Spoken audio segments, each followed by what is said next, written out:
আগামী 3 দিনের ভিতরে নগরীর যতটা ফুট ওভার ব্রিজ আছে প্রত্যেকটা আপনি নিজে থেকে পরিষ্কারের উদ্যোগ নেন। আপনি ডাক দেন নগরবাসীকে, আমরাও সাথে থাকি। আপনার দলীয় কর্মীদেরকে নামান, আমরা আমাদের জামাতের কর্মীদেরকে নামাবো, সাধারণ নাগরিকরা নামবে। আমরা আমাদের সিটিকে পবিত্র দেখতে চাই।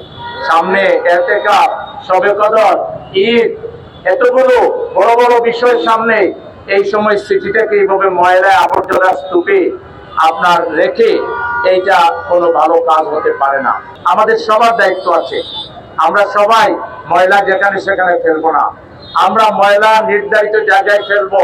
পরিচ্ছন্নতা বা ইমানের অঙ্গ। আল্লাহ রাসূল সাল্লাল্লাহু আলাইহি ওয়াসাল্লাম বলেছেন, আত-তুহুরু শাত্রুল ঈমান, ইমানের অন্যতম অঙ্গ হচ্ছে পবিত্রতা।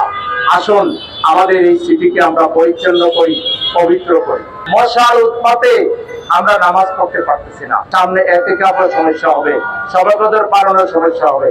আল্লাহর ওয়াস্তে আগামী 2-3 দিনের ভিতরে আপনারা ময়লাকে পরিষ্কার করুন। আপনি বলছেন ফান্ড নাই, আপনাদের দল তো অনেক বড় দল, মনে করেন আপনারা ক্ষমতায় আসছেন, ফান্ড দলীয়ভাবে দেন। আমাদের কাছে চান, আমরা দিব। আমাদের দল থেকে আমরা দিব, আপনাদের দল থেকেও দেন। জনগণকেও আহ্বান জানান, এখানে বাক্স বানাইয়া রেখে দেন যে সিটি পরিষ্কার করবো, টাকা লাগে, জনগণই টাকা দিবে। আল্লাহর ওয়াস্তে ময়লা দূর করুন। আপনারা মশক নিধনের কার্যকরী পদক্ষেপ নিন। আপনি সিটিবাসীকে আহ্বান জানান, আমরা জনগণ আপনার পাশে থাকবো।